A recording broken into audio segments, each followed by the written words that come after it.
Croire ou ne pas croire en Dieu? Telle est la question. Nous y répondrons dans cette vidéo. Bienvenue chers amis. Bienvenue à vous, chers amis. Sparkiens, Sparkiennes, fidèles du mardi matin et aussi qui regardent en replay. Vivre comme si Dieu existait ou vivre comme s'il n'existait pas? Quelle différence cela fait-il concrètement? Personne ne peut rester indifférent à cette question. Nous sommes tous obligés de choisir à un moment donné. C'est comme accepter ou refuser une demande en mariage. Rien choisir revient au fond à refuser de se marier. Pareillement pour la foi, ne pas choisir, c'est ce qu'on appelle être agnostique. On divise parfois le monde entre croyants et incroyants. En réalité, on devrait dire qu'il existe fondamentalement deux sortes de croyants. Ceux qui croient qu'il y a un Dieu et ceux qui croient que Dieu n'existe pas. Les deux croient. Les deux sont croyants en quelque chose. C'est vrai. Alors personne n'est sans croyance, car il est impossible de prouver que Dieu n'existe pas. Mais pour choisir ce qu'il y a de meilleur, il faut voir la différence entre une vie avec la foi en Dieu et une vie sans foi en Dieu, malheureusement. On peut croire en quelque chose sans y mettre sa foi. Avant de se demander si la foi chrétienne est vraie, on devrait se demander s'il y a des avantages à ce qu'elle soit vraie. Exact. Croire en Dieu, est-ce un plus ou un moins dans ma quête du bonheur? Y a-t-il quelque chose après la mort? Avons-nous vraiment besoin de Dieu pour être heureux? Si je me pose ce genre de questions, alors ma recherche de vérité sur Dieu sera justifiée et objective. Voici 7 raisons de croire et faire confiance à Dieu qui sont extrêmement avantageux pour nous. Première raison, c'est avoir la foi en Dieu nous donne des réponses à nos questions existentielles. Je dois dire que la quasi-totalité de l'humanité se pose ces questions. C'est vrai, un jour ou l'autre, on se pose cette question. Et heureusement que nous avons la Bible qui nous donne des réponses. Où est-ce que je viens? Où vais-je? Pourquoi suis-je né? Est-ce que mon âme est immortelle? Y aura-t-il une vie après ma mort?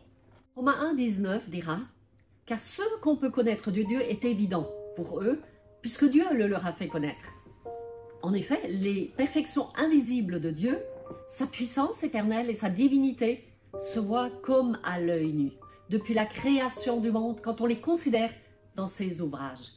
Ils sont donc inexcusables. Il y a une très grande joie et une paix profonde lorsque nous acceptons Jésus comme Sauveur et Seigneur de notre vie. Et cela nous sauve de l'ignorance sur le sens de la vie. Deuxième raison, avoir la foi donne un sens clair à notre vie. Fort de nos certitudes face aux grandes questions existentielles, j'apprends ensuite que Dieu a un plan pour moi et il me fait connaître et discerner ma mission sur terre. Et à partir de là, je peux faire les meilleurs choix pour mes grandes orientations dans ma vie. Exact. Proverbe 16, 9 dira « Le cœur de l'homme médite sa voie, mais c'est l'Éternel qui dirige ses pas. » La troisième raison de faire confiance à Dieu nous donne de l'espérance pour traverser toutes sortes d'épreuves. Avec Dieu, la souffrance, l'injustice, la maladie, la mort ne sont jamais sans espoir. Il nous assure qu'il est toujours avec nous dans toutes nos difficultés. Amen. Ésaïe 43, 2 dit « C'est les paroles du Seigneur. Si tu traverses les eaux, je serai avec toi. Et les fleuves, ils ne te submergeront point. Si tu marches dans le feu, tu ne te brûleras pas. Et la flamme ne t'embrasera pas. » Croire et faire confiance au Seigneur nous libère du découragement et du désespoir. Dieu ne nous promet nulle part dans sa parole que nous n'aurons pas d'épreuves, mais il nous promet de nous aider à les traverser. Il sera toujours avec nous. La quatrième raison, faire confiance à Dieu nous donne le privilège d'une relation intime avec lui.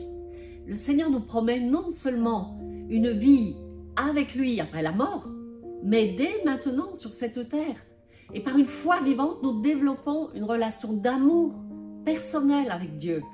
Jacques 4,8 nous dit « Approchez-vous de Dieu, et il s'approchera de vous. Nettoyez vos mains, pécheurs, purifiez vos cœurs, hommes irrésolus. » Nous pouvons donc nous approcher avec assurance du trône de la grâce de Dieu.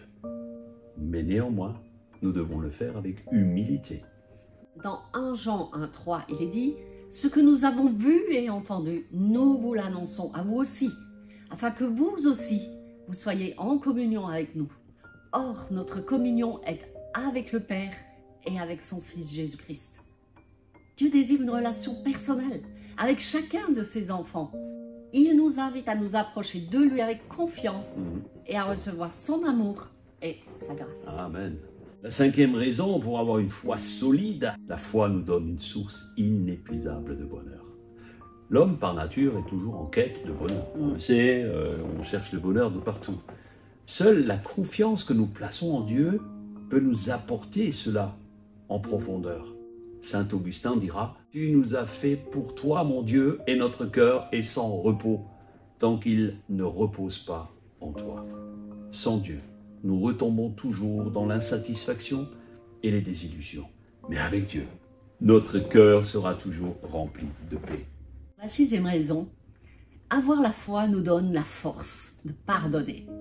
Colossiens 3,13 dit « Supportez-vous les uns les autres. Et si l'un a sujet de se plaindre de l'autre, pardonnez-vous réciproquement. De même que Christ vous a pardonné, pardonnez-vous aussi. » Alors si nous avons déjà été offensés gravement, et c'est certainement le cas, nous savons que pardonner est extrêmement difficile. Certains pensent même Impossible. impossible. Pour être heureux, il est nécessaire d'être capable de pardonner. C'est une réalité. Car celui qui ne pardonne pas reste quelque part prisonnier de son ressentiment. Pardonner rend libre, capable d'aimer, de se laisser aimer à nouveau sans le pardon. Notre cœur vit toujours dans le passé, la colère, la méfiance et la tristesse. Faire confiance en Dieu nous libère de la haine et les conflits qui finalement ne s'arrêtent jamais. La 7e raison, c'est que avoir la foi nous donne un passeport pour la vie éternelle. Et c'est probablement le plus important de tout. 1 Jean 5, 11 à 13 dira « Et voici ce témoignage, c'est que Dieu nous a donné la vie éternelle et que cette vie est dans son Fils. Celui qui a le Fils a la vie. Celui qui n'a pas le Fils de Dieu n'a pas la vie. Je vous ai écrit ces choses afin que vous sachiez que vous avez la vie éternelle, vous qui croyez au nom du Fils de Dieu. » C'est sans doute l'une des paroles du Seigneur les plus rassurantes pour nous. Il nous suffit de lui faire confiance. Alors, je dis il nous suffit, mais c'est un défi. Oui. Faire confiance à Dieu. Si nous avons la foi, alors nous savons qu'après la mort, ce n'est pas la fin, ce n'est pas le néant, mais il y a une vie de bonheur avec Dieu. Amen. La vie éternelle n'est pas comme une longue vie humaine sans fin, mais elle nous donne le privilège de participer au bonheur infini avec Dieu, avec Jésus et le Saint-Esprit. En conclusion, croire, avoir la foi, faire confiance à Dieu et à sa parole nous ouvre des avantages qui durent pour toujours, mes amis. Notre vie sur terre est comme un grand pèlerinage qui nous mène vers une rencontre avec ce Dieu et Père qui nous aime tellement. Quelle merveilleuse espérance, n'est-ce pas? Croyez en Dieu, car il vous sauve. Il nous sauve du néant et de la mort éternelle. Prions ensemble. Merci Seigneur pour ta bonté et ta patience envers nous. Nous te prions afin que ton esprit de révélation et de paix se manifeste de partout. Alléluia. Nous te demandons d'apporter la certitude du salut par grâce et de montrer à chacun que le bonheur n'est pas dans les biens matériels et les plaisirs passagers. Je prie pour vous tous derrière les écrans que cet enseignement fortifie votre foi et votre confiance en Dieu et qu'il vous donne ce que votre cœur désire. Amen. Si vous êtes nouveau sur la chaîne ou si tout simplement vous découvrez la foi, si vous n'avez jamais donné votre cœur à Jésus, alors nous vous invitons à vous rendre sur la vidéo qui sera juste en dessous de celle-ci. Cliquez sur le lien où il est marqué la prière d'alliance avec Christ. On vous invite à faire cette prière et prier avec nous. Merci d'être resté jusqu'à la fin de cette vidéo. Merci à vous pour ce temps de partage. Que la paix de Dieu, la foi en Dieu puisse vraiment vous réconforter. Prenez soin de vous Prenez soin de votre âme, les amis, et à très bientôt.